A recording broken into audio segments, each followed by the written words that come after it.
When we introduced the definition of integrability, linked to that video in the description, part of our motivation was to be able to integrate a function where the area underneath it is obvious, even if it has a simple discontinuity. And wouldn't you know it, as we show in some other videos, we can indeed integrate some discontinuous functions. A function doesn't need to be continuous in order to be integrable.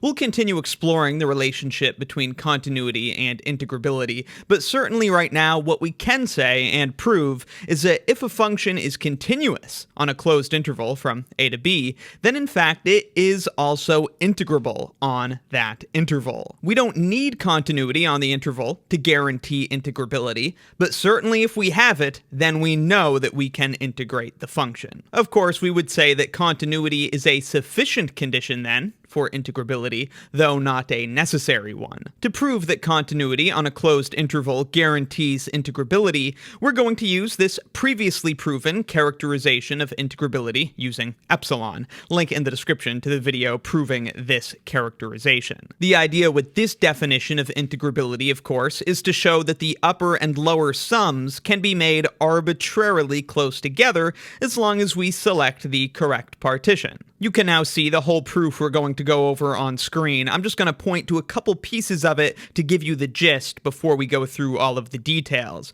Again, the idea using the definition with epsilon is that we need to show that the upper and lower sums of the function can be made arbitrarily small with respect to a certain partition. Now, by definition, the upper sum minus the lower sum is equal to this.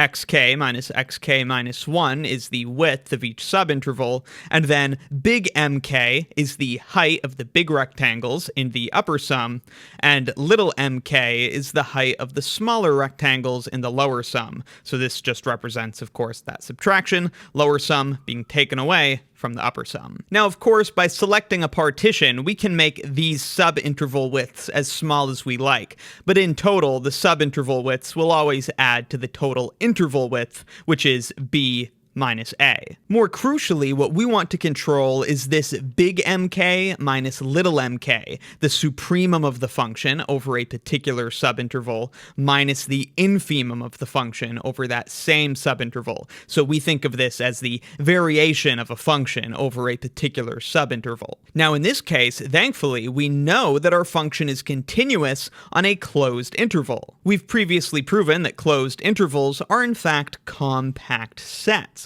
And if a function is continuous on a compact set, then we know it is uniformly continuous. And recall from our discussions on uniform continuity that if a function is uniformly continuous, then we can make the difference between function values as small as we want, as long as we take the arguments of the function to be sufficiently close together. Hence, by choosing a partition with sufficiently small subinterval widths, we'll be able to guarantee that the values of the function over any given subinterval are sufficiently close together so that the differences big MK minus little mk are all sufficiently small for our argument. That's the gist. Now let's walk through these details. Now again, we know that our function's continuous on this compact set.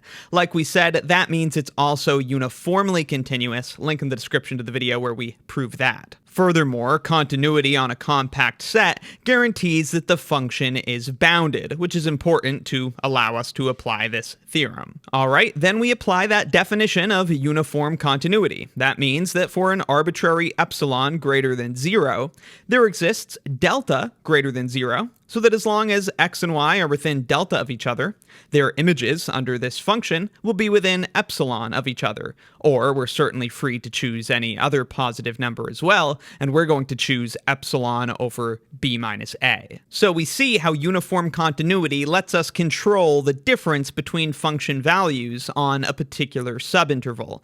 But remember, when we look at the upper sum minus the lower sum, what we really need to control is the difference between supremums and infimums on the subintervals. Now, in order to connect our control of the function values to the supremums and infimums, we're going to have to use the extreme value theorem. So then, after applying that definition of uniform continuity, we're going to consider a partition P. We could pick a partition with subintervals of whatever size we like. We, of course, are going to pick a partition P so that the subintervals are all smaller than delta. So on each subinterval, we'll be able to apply this result from the uniform continuity. So if each subinterval is smaller than delta, that means each xk minus xk minus 1 is less than delta. These are the endpoints of the kth subinterval. Then we apply the extreme value theorem. This applies to a function continuous on a compact set, so certainly we can apply it here.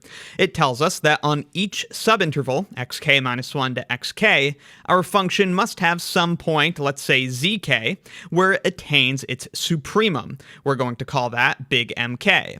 And it must also have some point we'll call yk, where the function attains its infimum, which we call little mk. So the big Mk and little mk, the supremums and infimums of the function over the subintervals, which are used in the upper and lower sums, those are actually values attained by the function. We know this by the extreme value theorem. But then, by the construction of the partition, we know those points zk and yk, where the function attains its supremum and infimum, they must belong to the same subinterval, which necessarily forces the distance between those points, zk and yk, to be less than delta, because every subinterval here has a width less than delta.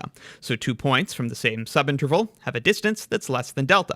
This then allows us to apply our result from the uniform continuity. The difference between the supremum and infimum of the function on any particular subinterval is the difference between these function values, which we know from uniform continuity is going to be less than epsilon over b minus a, and we're almost there. Now we can look at the difference between the upper sum and the lower sum with respect to this special partition we've chosen, P. Again, this is the upper sum minus the lower sum by definition of those things. And now, well, what do we have? We have big Mk minus little mk, and we know, since we just went through this argument for an arbitrary subinterval, that every one of these differences, big Mk minus little mk, must in fact be less than epsilon over b minus a. Hence, by replacing this difference in each term of the sum with this bigger number, we make the sum bigger. And since we're replacing this difference in each term of the sum with this bigger constant value, we can just take that constant value out of the sum. So that's why you see it here on the left. And again, it's been made bigger because we've replaced this with a bigger number.